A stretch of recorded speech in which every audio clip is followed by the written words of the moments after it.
میرے نبی پاک صلی اللہ تعالی علیہ وسلم جب رجب کا پچھلا مہینہ جو گزر گیا یہ جب آتا تھا تو آپ کہتے تھے اللہم بارک لنا فی رجب و شعبان، یا اللہ ہمارے رجب اور شعبان میں برکت دے، وبلغنا رمضان، اور یا اللہ آگے رمضان آ رہا ہے، یا اللہ ہمیں اس تک پہنچا دے۔ اور آپ شعبان میں سب سے زیادہ روزے رکھتے تھے، کبھی کبھی پورا مہینہ شعبان کے روزے آپ رکھتے تھے۔ اور 15 شعبان جو بہت مبارک رات ہے، اس میں آپ نے فرمایا اس کا قیام، رات کی تہجد اور دن کا روزہ، یہ اللہ تعالیٰ کی بارگاہ میں بہت محبوب ہے۔ تو بھائیو، رمضان المبارک قریب ہے، 15 شعبان بھی قریب ہے، روزہ رکھو اور رات کو اللہ سے مانگو تو دعائیں قبول ہیں۔ اور اس رات میں بھی اللہ تعالیٰ فرماتا ہے، میرے نبی نے فرمایا کہ میں سب کی بخشش کرتا ہوں جو اٹھے ہوتے ہیں، رو رہے ہوتے ہیں، 5 آدمیوں کے سوا، 5 انگلیاں۔ پہلا سنو، مشرک، دوسرا شاحن، دل میں بغض کینہ رکھنے والا، تیسرا المسبل، متکبر تکبر کرنے والا، چوتھا عاق لوالدیہ، والدین کو برباد کرنے والا۔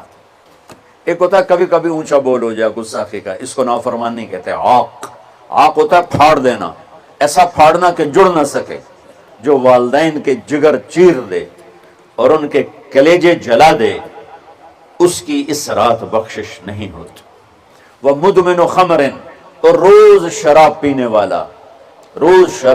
والا، عادی نشے والا، ایک اس کی بخشش نہیں ہوتی۔ بخشش نہ ہونے کا کیا مطلب ہے؟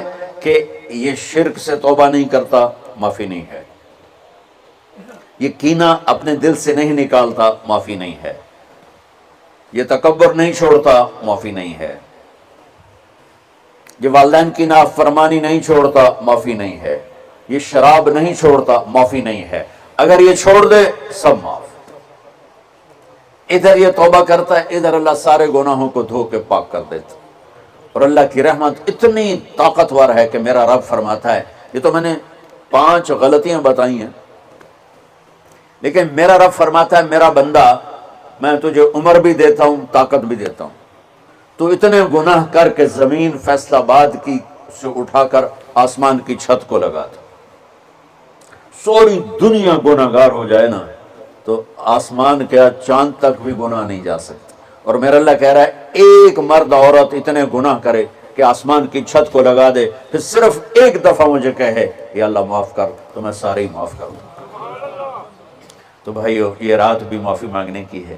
اور اگر رمضان کا مہینہ تو پورا معافی کا مہینہ ہے کہ دوزخ کے دروازے بند ہو جاتے ہیں، جنت کے دروازے کھول دیے جاتے ہیں، شیطان قید، آپ دیکھتے نہیں نمازی کیوں بڑھ جاتے ہیں رمضان شریف میں؟ کہ ہو نامراد قید ہو جاؤں۔ تو کسی کو زنجیروں میں باندھو، وہ چل تو نہیں سکتا، چھوڑ دو زنجیریں تو چل پڑے گا۔ تو اللہ تعالی ہم سب کی حفاظت فرمائے، کوئی دعویٰ نہ کرے، لیکن جو تھوڑا سا غفلت میں ہوتا ہے تو ایمان کمزور ہوتا ہے، انہوں تو شیطان بن کے جاؤں نہیں دیتے۔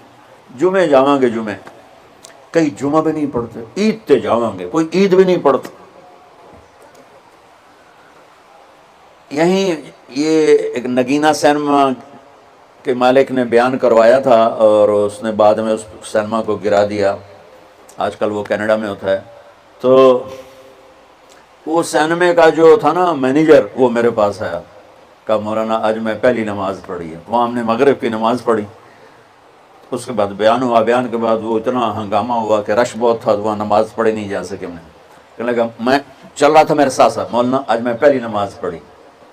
میں نے کہا کیا مطلب؟ کہا جی یہی کہ آج زندگی دی پہلی نماز پڑھی، ہوگا راؤنڈ اباؤٹ 40-45 سال کا۔ میں کہا پہلی نماز؟ ہاں جی پہلی نماز۔ جمعہ پڑھے؟ نہیں کدی نہیں۔ عید؟ نہیں کدی نہیں، آج پہلی نماز تھوڑے پیچھے پڑھی ہے۔ شیطان جب قید ہوتا ہے تو زنجیریں کھل جاتی ہیں تو نمازی بڑھنا شروع ہو جاتا ہے۔ اس کے بعد جو گھٹتے ہیں نا تو شیطان کی وجہ سے نہیں، اب نہیں کدی نہیں، عید نہیں کدی نہیں، آج پہلی نماز تھوڑے پیچھے پڑھی ہے۔ شیطان جب قید ہوتا ہے تو زنجیریں کھل جاتی ہیں تو نمازی بڑھنا شروع ہو جاتا ہے۔ اس کے بعد جو گھٹتے ہیں